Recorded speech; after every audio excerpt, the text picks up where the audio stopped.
Breaking news from WRAL. Coverage you can count on. Breaking news, a Raleigh teen charged with the mass shooting intends to plead guilty. What we know about Austin Thompson's deal. And now the weekend will be weather alert days due to a storm that could come in and cause some major problems. I'll show you what we could see. And after an unexpected delay, testimony resumed this morning in the Isaiah Ross trial, with the latest witness for the prosecution shared under oath. A significant winter storm could move across our area this weekend. That's why Saturday and Sunday will be WRAL weather alert days. Good afternoon, everyone. I'm Renee Chu. And I'm Chris Lovingood. We are watching this very closely. In fact, we have team coverage of preparations happening as that system approaches. We begin with meteorologist Elizabeth Gardner in the WRAL Severe Weather Center with a look at why this storm will be a lot different from what we saw last weekend and what you can do to prepare.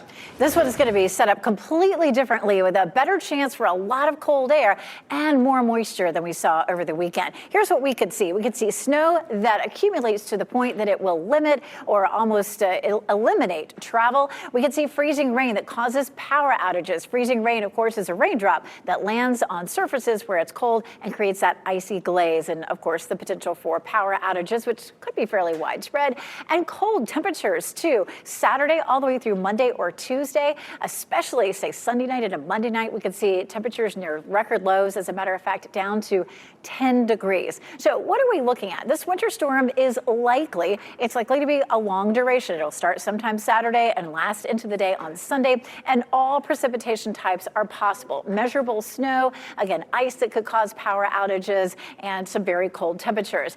Over the next few days, we'll be able to nail down the types of precipitation that you may see, the timing, the totals, and that sort of thing. Here's what is creating such a good setup for us. We have this high pressure system that'll be up near the Canadian border, so it's close to the cold air, and it will be able to push it right into our area. Over the weekend, last weekend, our high pressure system was down in Texas, so it had to reach a lot farther to get to that cold air. This one will have better access. And also, we're going to see this low pressure system moving along the Gulf Coast and not just forming off the coast of the Atlantic. So it's going to be able to grab a lot more moisture and warmer air that tends to hold more moisture and push it right into that cold air. Now, why can't we say already what we think is going to happen? Well, the storm is sitting out here over the Pacific about 3,000 miles away from us.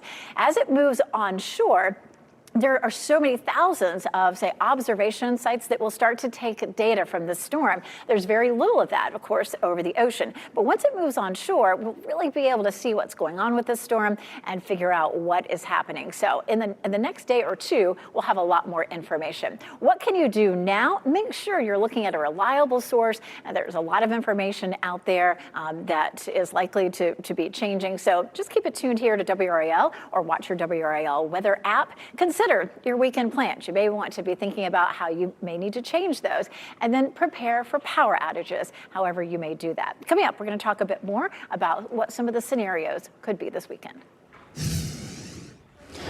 And I'm Laura Levine here in the WRAL Live Center this noon following breaking news where students are now being evacuated from Ligon Middle School. Sky 5 flying over the scene where you can see Raleigh police and investigators swarming this area. We could also see kids here on the sidewalk where some of them, there they are, crowds and crowds of those students there lining up on the sidewalk there as this investigation is underway. Here's what we know so far. This is the message that families were receiving this afternoon. This is an urgent message. Students are safe due to a potential threat. We have evacuated all students and staff to allow Wake County Public Schools security and law enforcement assess the building and investigate. We've also seen a fire crews here on the scene as well. So right now working to gather more details, but this is an ongoing situation, a very fluid situation that we will continue to follow here in the Live Center. We'll, of course, check back in with Laura just a little bit, but we do want to talk about the potential for that wintry mix for this weekend. The potential for that mix brings the potential also for power outages. That's why we want to bring in WRAL's Carly Haynes. She's live in downtown Raleigh. And Carly, you spoke with Duke Energy about their preparations. They are watching this very carefully. And Chris, only about 1/4 of an inch of ice on a power line is enough to bring it down, compared to about 6 to 8 inches of snow, depending on whether it's dry or wet. And that's why the potential for ice is such a big concern for Duke Energy when it comes to power outages. Now, winter storms are notoriously difficult to predict because just a few miles or a few degrees can really mark the difference between ice, rain, or snow. That's why the next few days is going to be critical for Duke Energy to determine the number of crews that they're going to need as more data comes in. Now, they already have hundreds of crews in the Triangle, but they're preparing to pull from other parts of the state or even out of state to get what they might need. At this point, this could be a statewide storm in a lot of cases, so that will mean we'll need to keep a lot of our crews local in their areas. In that scenario, we would probably look for where outages develop, and then once the storm passes, shift resources where we need to be able to support operations there.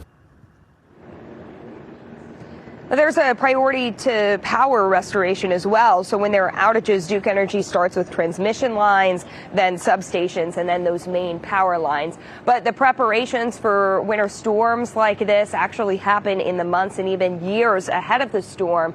Later in this afternoon, we're going to be talking about Duke Energy's self-healing technology. Carly Haynes, WRAL News, live in Raleigh. Folks, this is a really good time to remind you, download the new upgraded WRAL weather app and plan ahead for severe weather anytime. Just make sure you turn on those alerts to get notified about severe weather in your location. And just so you know, it is free to wherever you download your apps. Breaking at noon, pleading guilty. New court filings show Austin Thompson, the young man at the center of the Raleigh mass shooting, intends to plead guilty rather than go to trial. WRAL's Sean Gallagher is live outside the courthouse with what else he's learned. Sean. Yeah, Thompson's attorneys just filed that notice just this morning saying that he intends to plead guilty to all charges. This comes just one day before he was expected in court for them to start hearing the motions in his case, and just 2 weeks before his trial was slated to start. The new court filing saying Thompson wished to prevent any victims or the community from experiencing any additional trauma as it relates to this case. Now, here's what it says. His brain injury makes it difficult to explain why, but that Thompson has always accepted that he did this. He recognizes the deep pain he's caused the victims' families as well as his own. Thompson is pleading guilty to the October 2022 shooting that killed 5 people, including his own brother, and injured 2 others. Just last week, Thompson's attorneys filed a notice asking the judge to approve a request to have a doctor in the courtroom during the trial. Their motion said Thompson had a recent seizure and a doctor should be present in case he had another during the trial. A local criminal defense attorney who's not affiliated with the case said that could have played a role in his decision to plead guilty now. So with concerns that there might be another health issue as a result of all of that stress, I think that's one of the factors that probably contributed to them making the decision, deciding that they were going to move forward with a guilty plea. And the court filing continues on with Thompson saying that he understands he can never change what happened. So what's next? The judge has to accept Thompson's plea, and then this moves into sentencing where we are sure to hear victim impact statements, something that Detweiler tells me could last days when you consider how many people are affected here. Thompson could be sentenced up to life in prison. He's not eligible for the death sentence because federal law prohibits anyone under the age of 18 at the time of their crimes from being sentenced to do so. Now, we have reached out to Thompson's lawyers as well as the lawyer representing the victims in this case. Neither have gotten back to us at this point. But when I reached out to District Attorney Lauren Freeman on this, she tells me they are ready to move forward with the thoughts of the victims' families in mind. In Raleigh, Sean Gallagher, WRAL News. We've been on top of every development in this story since October of 2022. To learn more about the victims, the timeline of the legal motions, and much more, go to WRAL.com, search Raleigh mass shooting. We do want to now talk about the trial of Isaiah Ross, who is charged with killing 2 teenagers, Lyric Woods and Devin Clark. And that happened on a wooded road in Orange County. It's day 3 of that murder trial, and WRAL's Megan Clarity tells us that the morning started with a conversation about a confession. That's right. Isaiah Ross's defense team stunned the courtroom last week when they announced that Ross acted in self-defense when he shot 18-year-old Devin Clark. But his attorney told the jury it was Clark who shot and killed 14-year-old Lyric Woods. This morning, before the jury came into the courtroom, the judge had a few questions for Ross, who is charged with double murder. She asked him if he understood that his attorney's strategy is to admit that Ross is guilty of one of the crimes he's charged with, killing Devin Clark. Ross responded, "Yes, ma'am," and then confirmed he understood that meant the prosecution does not have to prove that he killed Clark. She also told him that likely tomorrow he has a big decision to make, whether or not to testify. We also heard from an Orange County Sheriff's Sergeant who testified about the fact that both Woods and Clark's bodies were found lying face up next to each other, suggesting they could have been moved. One thing that I noticed on Lyric's body was that there was a bullet hole around the front part of her sweatshirt, where there was also dirt or dust from the gravel located there as well, meaning that she at some point would have been face down and then ultimately rolled over into the position that we discovered them in. A lot of interesting testimony this morning. We're continuing to live stream this for you on our website if you'd like to watch it. Of course, we'll continue to follow the trial and update you with the latest tonight on WRAL. All right, thank you for that story, Megan. The Highway Patrol is working to determine the cause of an overturned truck in Chatham County. I want to show you some video from Sky 5. It was above the scene this morning on Siler City's Snow Camp Road. That's near Wren Culberson Road, if you're familiar. Highway Patrol says the truck was carrying ammonium nitrate, and that is a compound often used as fertilizer. We're told it was not considered a hazmat situation. Threats for peace, the very high tariff France could face if its leader does not fall in line with President Trump, and how Europe could respond if the threats become a reality. And big crash, building breached. We are going to show you more of this aftermath of this wreck in Massachusetts and get a check on the people injured. And Walk for Peace update, what we know about where a group of Buddhist monks is headed in North Carolina and how soon they'll be in Raleigh.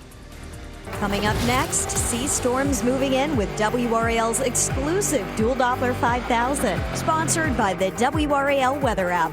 Download now for live radar.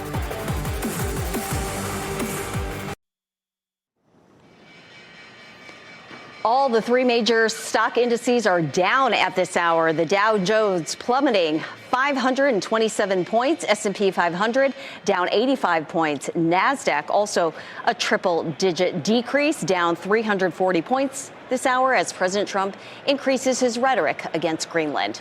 French President Emmanuel Macron says the European Union should not hesitate to use its anti-coercion mechanism in response to those new threats from President Trump. The instrument allows the EU to impose punitive economic measures on a country seeking to force a policy change. Trump is threatening to hit French wine and champagne with 200% tariffs in an effort to persuade Macron to join Trump's Board of Peace. America is the largest market for French wine and champagne. Well, today marks 1 year since the largest measles outbreak in decades began in West Texas. And since then, new measles cases have showed up in places across the U.S. every week. More than 2,200 were reported in 2025, and Texas reported more than 760 cases and 2 deaths before declaring that outbreak over. But large outbreaks in South Carolina and the Utah-Arizona border region, they're still growing. Health leaders in North Carolina confirmed 9 cases statewide here. 2 people are being treated for injuries after a stolen SUV slammed into a building in Massachusetts. You got to see the aftermath right here. Cambridge police say that officers were trying to conduct a traffic stop, and that is when they saw a vehicle that had been reported stolen. Well, police say that driver sped away, but officers did not chase that driver because of safety concerns. Authorities then learned that a crash happened, and that was because of 911 calls. They learned that. The person in the building was seriously hurt, and the driver was taken to the hospital, and they are facing numerous charges.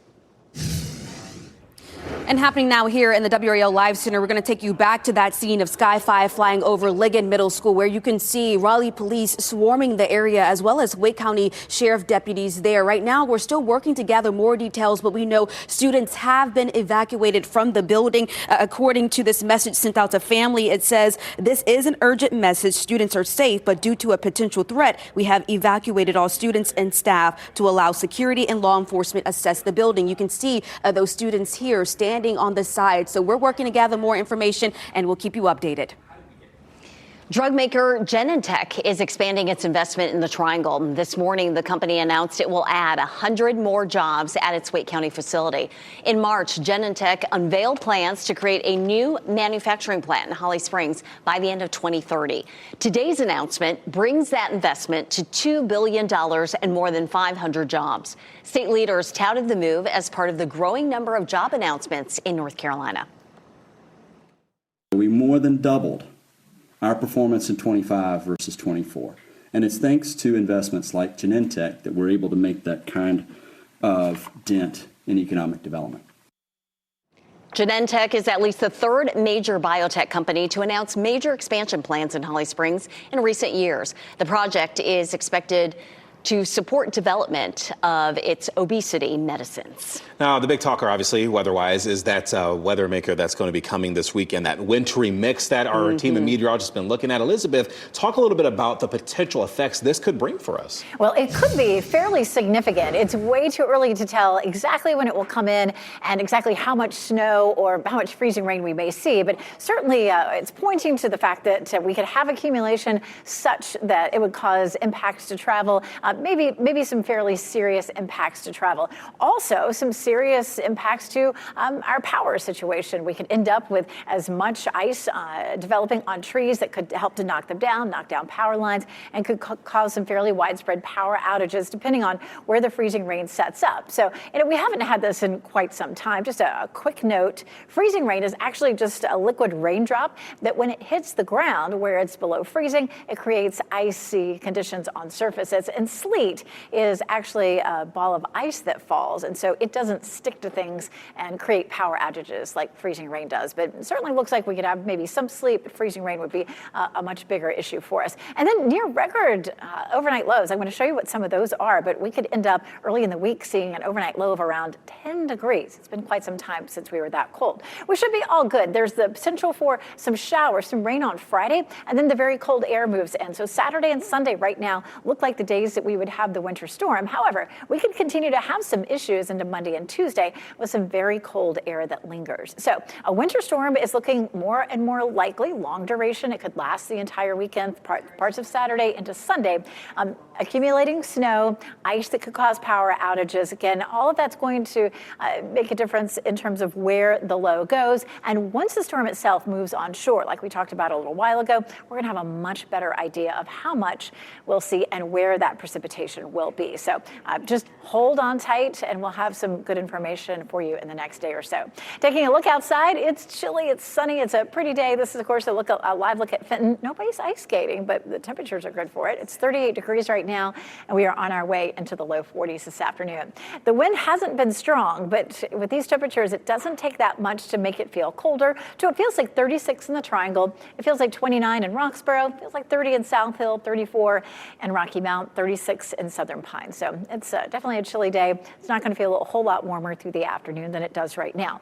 The Arctic air that's in place right now stays with us tomorrow, too. Tomorrow morning, our temperatures will be mostly in the teens, so you'll want to bundle up the kids again for tomorrow. The blue shaded area is where temperatures are below normal. You can see a little bit of purple up near the Great Lakes. That's what is headed our way by the weekend. But look what happens in the meantime. We'll see the yellows popping up. That's going to put us to near normal, which is right around 50 degrees. But then after that, we get into Saturday and Sunday. Look at this Arctic air that moves in. And I'm going to move this on out through Monday. There's plenty of it back to the west that will swing through, potentially even through Tuesday. 52 is our normal high, so we're much cooler than that for today. And then Saturday and Sunday, we could be near record cool high temperatures. And then, of course, the low temperature, the normal low is 32, 19 tomorrow morning. We're looking at 20 degrees on Sunday morning. But then take a look at the 7-day forecast. Again, looking at 20 Sunday morning, 14 on Monday morning, and as low as 10 on Tuesday morning. We're going to take another look at this potential winter storm coming up. And we'll take you back to a live look from Sky 5 over Ligon Middle School. And we've been seeing that children are now allowed back in school. You may remember they were evacuated due to a potential threat. We still don't know what that specific threat is, but it looks like some of the students have been allowed back inside the school building while police investigated. We'll continue to work on finding out what the situation is, but there's still a good amount of students and staff outside the building as police were investigating a potential threat.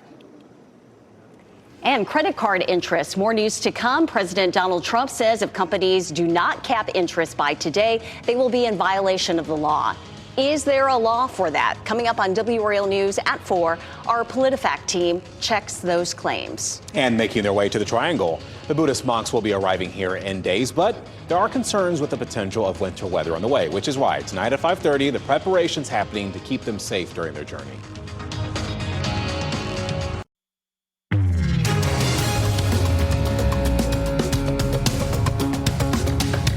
We are talking about more than 50 North Carolina brides who say they are out thousands of dollars because of a local photographer.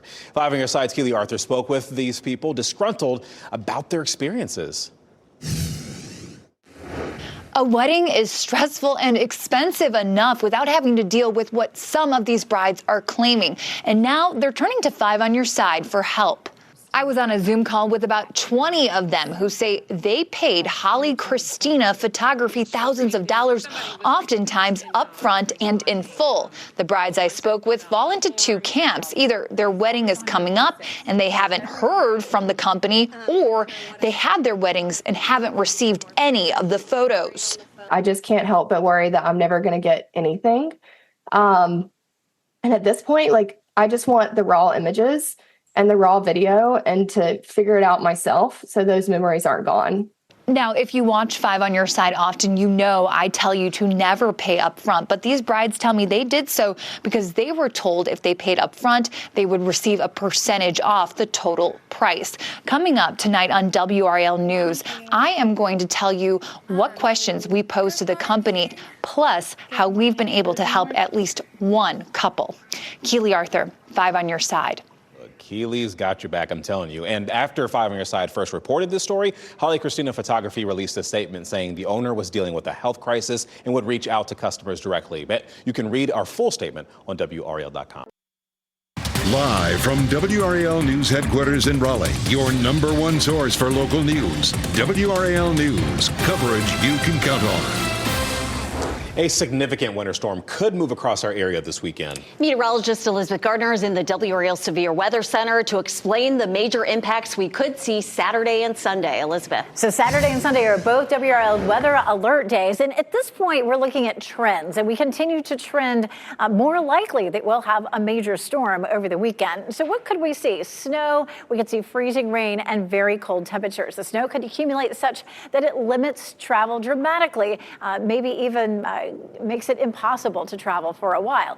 Freezing rain, which of course coats power lines and trees, causes trees to fall, power outages, and they could be significant, certainly. And then near record lows, there could be cold weather advisories or warnings that are out, especially Sunday into Monday and Tuesday. So a winter storm is looking likely. It looks like it could be a long duration starting Saturday, moving into Sunday, which means there would be a lot of precipitation associated with it. And again, all types, accumulating snow, ice that could cause power outages, some sleet mixed in with it as well. And of course, where the low ends up will mean everything. If that low is a little farther inland, we're going to see more warmth and the potential for more ice and sleet. If it stays farther offshore, it will be more snow. But no matter what it is, it's likely to be pretty impactful for us. Now, over the next few days, we'll have more information to share. It does look like the pattern is good for us to see some snow as compared to what we saw last weekend. The high pressure system was down in Texas, so it was far away from the cold air. This high pressure system is going to drag the cold air in.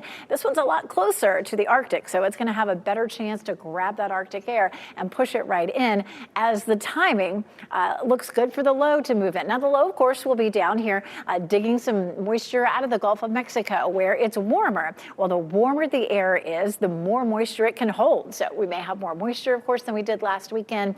And so this is looking like a pattern that could bring us a significant storm. The reason that we don't have a lot of details just yet is the storm is sitting out here in the Pacific Ocean. There are not a lot of observation stations out over the water, of course, but we have hundreds, thousands of them across the United States. So as it moves onshore and across the country, we're going to be able to sample this storm in such a way that we'll have a much better idea of what we'll end up seeing from it. What can you do right now? If you're looking for data, just stick with us. We're going to share things when we get a better idea of what may happen. think about your weekend plans and potentially start preparing for some power outages. And the potential for snow and ice that Elizabeth talked about, yes, that raises the potential for power outages. That's a huge concern. Just about 1/4 inch of ice on a power line is enough to bring it down, compared to about 6 to 8 inches of snow. Duke Energy has hundreds of crews in the Triangle, but they're preparing to pull from other parts of the state or even out of state to keep the power flowing here. WRAL's team of meteorologists has access to exclusive forecasting tools to give you the most precise look at how this storm could impact us. Stay informed so that you are prepared. Download the WRAL News app, available for Android and Apple devices. And happening now here in the WRAL Live Center this noon, we are staying on top of another reported chase involving Wake County deputies that happened this morning. Let's take you straight to that video where you can see where it all ended on Dana Drive as deputies are taking a woman here into custody. Now, this happened or began, that is, around Hillsborough Street and Bashford Road. Right now, we're working to gather more information, but deputies were focusing on that silver Honda Accord. Again, this all ending on Dana Street. As soon as we learn more about what exactly happened here, we'll keep you updated.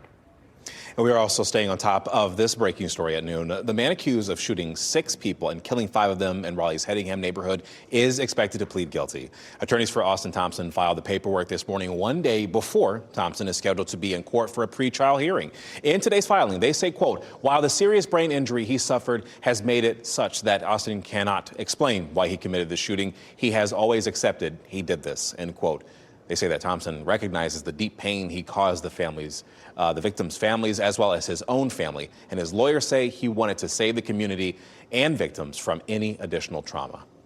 Thompson was 15 years old at the time of that shooting back in October 2022. His trial was expected to start next month, and Thompson will still face a sentencing hearing where he could be sentenced to life in prison. But because of his age, he will not face the death penalty, or rather the age he was when this crime was committed. Now, we have crews that are staying on top of this story, and we will bring you updates throughout on the air and online on WRAL.com. We are working to learn more about a person who was pulled from the water of Lake Wheeler Park this morning. This is video from Sky 5 above that scene as emergency crews pulled a car from the water. Those teams also took that person to the ambulance, but no word on how that vehicle ended up in the water. Minneapolis on high alert. A top Justice Department official says anti-ICE protests may have broken federal law when they disrupted a church service. The protesters claim that church's pastor is also an ICE agent. NBC's Maggie Vespa has more on another major headline in nationwide protests. Hey there, we are seeing a massive and now nationwide show of solidarity with Minneapolis, with protesters yesterday taking to the streets in multiple cities, including New York, Philadelphia, Chicago, Atlanta, marking Martin Luther King Day with those demonstrations. Meanwhile, back here in Minnesota, Sunday's protest at a St. Paul church under an intensifying spotlight, with demonstrators claiming that a pastor at City's church runs local ICE operations. Deputy Attorney General Todd Blanche arguing protesters broke federal law, that they intimidated or impeded people from worshiping in a church, and saying that the DOJ is vowing to investigate that demonstration. I spoke to a civil rights attorney from here in the Minneapolis area. She was one of the protesters, and she says federal authorities have not contacted her about an investigation. Her name is Nakima Levy-Armstrong, and she told me, quote, they need to be investigating Jonathan Ross for the killing of Renee Good. That's, of course, the ICE officer who shot and killed a woman, Renee Good, almost 2 weeks ago here in Minneapolis. With protests still raging here, President Trump, of course, considering sending in active duty troops to quell unrest. And another major headline we're following today, the Trump administration also saying they plan to appeal a judge's ruling that limits federal officers' tactics against peaceful protesters, including barring them from arresting or detaining citizens who are following officers and filming or documenting them without interfering with operations. So a long road ahead in the courts there. I'll send it back to you. That was Maggie Vespa. And as part of that show of solidarity, there will be a protest happening today in Moore Square. People will gather to protest the Trump administration. That includes recent ICE operations in Minnesota. There have been protests in the Triangle recently because of the death of Renee Good. An ICE agent shot and killed her in Minneapolis this month. Today's demonstration is expected to start around 5 p.m. A group of Buddhist monks will be making their way through Greensboro as they approach Raleigh, and eventually they plan to arrive in D.C. Last night, the monks addressed a crowd of people in Greensboro before stopping to rest, and today they are going to head toward Climax, North Carolina. They're expected to be in Raleigh in just a few days, but people we spoke with in the Triangle say they're just so excited to hear the monks' message of peace. They really are strong. They are strong-willed of doing what they believe in, which is peace. You know, there's a lot of hatred and things going on right now, and to show something that is peaceful, it's a good thing to see. A spokesperson for the Walk for Peace says the monks are expected to reach the Triangle this weekend, but as for where they're going to be walking specifically, organizers say those details will be released soon. And we will keep you informed of their route, arrival times, and whether any of the severe weather we're expecting this weekend will affect their Walk for Peace. But keep up to date right here on WRAL News and on our digital platforms. Blast from the past. Why some airports are allowing loved ones to accompany you to your gate, even if they're not getting on a flight. And follow the threads. In what capacity the social media platform is now beating X, and why people are switching.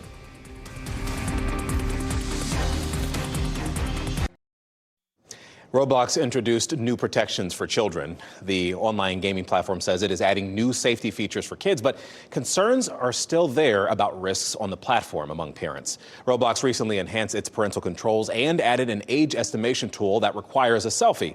The game maker says that it welcomes the feedback from concerned parents and teenagers on how to make the platform safer. Meta's social media platform Threads is rapidly gaining traction around the world, it turns out. New data reveals that as of this month, Threads has overtaken X for the first time in mobile users. And during the first 2 weeks of 2026, Threads averaged around 143 million daily users compared to the 126 million daily users for X on mobile devices worldwide. X still has slightly more mobile users in the U.S. than Threads, but Threads users, their mobile usage, that is, has surged almost 42% last year in comparison to X's 18%. Several airports across the country are giving passengers a little more time with a loved one before their flight. Some are offering guest passes to allow visitors to go through TSA without a boarding pass. Now, before 9/11, 9 passengers could go through airport security, allowing family and friends to walk right up to the gates. Experts call the guest passes a return to that form. You're going to see this trend more and more because airports love the revenue from people coming to the airport. So why not grow that, especially if they're not too worried about security concerns? Wouldn't that be something? Now, according to RDU's website, travel through the security checkpoint is limited to ticketed passengers. However, airlines may give gate passes to people to accompany a minor or a passenger who would need assistance right up to the gate. Bit of a unique twist on the Little Free Library, how a collaboration is giving children access to winter fun without the worries. And here's a live look at Pittsburgh. Beautiful day today, but cold air and more cold air on the way for the weekend. Elizabeth Gardner will talk about the winter storm that we're likely to see this weekend.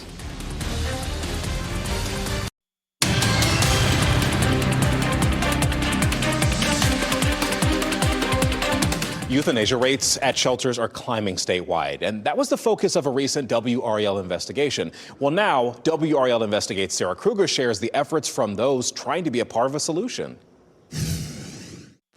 After our story aired, I heard from a lot of people wanting to be part of a solution, including Saving Grace Rescue right here in Wake Forest. Their focus is on rural shelters where resources are more scarce. They go in and they save dogs that would otherwise be euthanized. They've saved 50,000 in the last 20 years.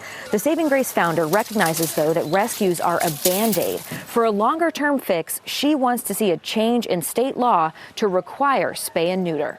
Well, they need a law, but they also need access to it, because a lot of the people who are bringing dogs in or cats to surrender them, they would have taken them for spay neuter if they had a local place. So, finding them, doesn't really help us either. If you're going to require them to do something they can't afford, there'll be just more pets surrendered. Tonight, we are going to explore more of what the animal rescue community wants to see from state lawmakers and what those state lawmakers are saying in response. Sarah Kruger, WRAL News in Wake County. A new collaboration in New York is helping people slide into winter fun. The Little Free Sled Library in Buffalo is inspired from libraries across the country that share books, food, and more. This new initiative allows people to borrow sleds and return them once they're done. No purchase or rental required. Some say it's a reminder that winter fun is not just for children. They don't need to own a sled. They can just come here, jump on a sled, get a couple of quick runs in, have fun, get outside, have some exercise, and enjoy the nice, beautiful Buffalo weather. Yes, fantastic idea. Similar Little Free Sled libraries are popping up across the country. Sterling Heights, Michigan announced its library last month. And wouldn't it be great if we had some free sled libraries around here in the Triangle? Because who's going to buy sleds? We don't use them that often, so might as well just kind of borrow them, right? Look, free is good. Who doesn't like something that's free? And tell you what, how about a free forecast for you about what to expect this weekend with meteorologist Elizabeth Gardner? Will we need sleds, Elizabeth? I'll take a free video of me sledding. I'll share my sled with anybody who wants to come by my neighborhood. Y'all know that I'm a snow lover. This one, looks like it's going to be possibly fairly impactful. It'll be interesting to see how things play out. I'll tell you, I've been here. I like to tell, especially younger kids, that I've been working at WRAL since dinosaurs roamed the earth. And, I've seen a lot of different systems. This one, looks like it could be a pretty big system for us. So what are we going to see? We have the potential to see accumulating snow where we could do some sledding. We could make some snowmen. But of course, that means that it could limit travel pretty significantly over the weekend. And then the serious part of this is there could be some freezing rain across any part or all of the viewing area as, we could start a snow transition to some of this freezing rain, and it could cause some significant power outages. So yeah, I'm all about some snow, but boy, that freezing rain, could make for, a real difficult situation for us. And then right after this moves out, we're going to see some very cold temperatures. We're looking at temperature in the low teens, maybe close to the single digits as we get into early next week. So this one's going to be potentially a serious system. It could last long. It could start on Saturday, last into Sunday, and again, accumulating snow, accumulating ice that could knock down trees and cause power outages, all depending on the path of the storm. You've heard us say that before. The farther inland it goes, the more likely we are to see more freezing rain or a mix, and then the farther offshore it is, the more likely we are to have the colder air in place, and it would all be snow. But it's too early to tell at this point because the system is still sitting out to sea. But the elements are in place, that's for sure. This high pressure system sitting near the Great Lakes will have good access to some very cold air and deliver it right here to us. And then the low pressure system, once it comes off of the Pacific, will roll right through the south and grab up some warm moisture and push it right into our area. So we're looking at having a lot of moisture to work with. Once the system moves onshore, it will get sampled heavily as it moves over observation sites, and all that data will go into the computer models, and it will give us a lot more confidence in how much we could see, what the timeline is, so everybody can prepare. But this is a look at the computer model run with what information it has. By 3 o'clock tomorrow, we're going to watch the cold front. We're going to watch that low starting to develop and move eastward.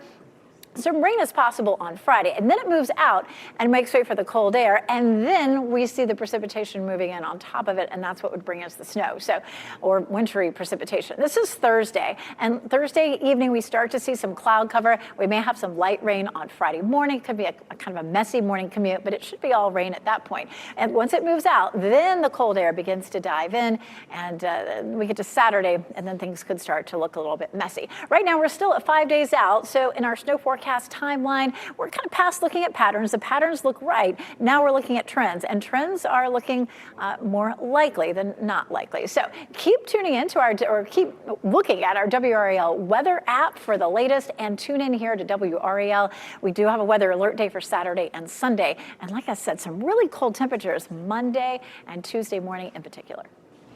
All right, thank you for tracking that for us, Elizabeth. Another look at your top stories, that's coming up after the break. And here's a look at your winning Powerball numbers. We have 5, 28, 34, 37, and 55. The Powerball is 17. The multiplier is 3.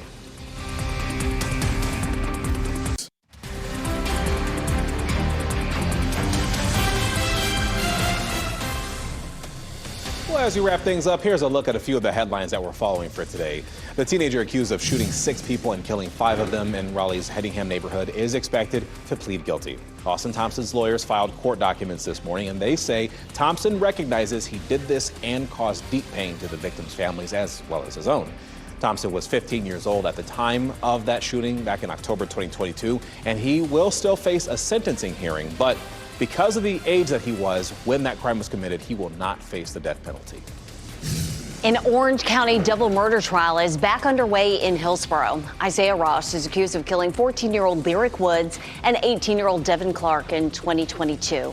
Right now, the prosecution is continuing to make their case. The court recessed on Friday without testimony after one of the attorneys had a family emergency. Drug maker Genentech is expanding its investment in the Triangle. And this morning, the company announced it will add 100 more jobs at its Wade County facility. In March, the company unveiled plans to create a new manufacturing plant in Holly Springs by the end of 2030. Today's announcement brings that investment to $2 billion and more than 500 jobs. Our pet of the day is a happy, playful, and confident Boston Terrier mixed puppy from Red Barn Rescue. We have Ms. Fizzy here. She's around 10 months old, about 45 pounds, and still growing. Her huge ears are always alert, and her tail is always wagging. Fizzy would enjoy a fenced yard where she can enjoy her zoomies. She's very sweet and obedient and has now learned to walk beautifully on a leash. If you're ready to welcome Fizzy into your home, please fill out an application at redbarnrescue.com today. Super cute dog. Well, today the Raleigh City Council is expected to vote on a zoning request that would clear the way for taller towers at North Hills. Kane Realty wants to build 4 towers around 6 Forks and Lassiter Mill Roads. Those buildings could be as high as 37 stories. People will get a chance to speak at a public hearing before a final vote. NBC News Daily is next on WRAL. Your next local news update in 30 minutes. You can always get your breaking news updates and, of course, your weather updates anytime with our WRAL News app. Hope you have a blessed day today. Keep watching WRAL News over the air Channel 34 and Spectrum Channel 1257.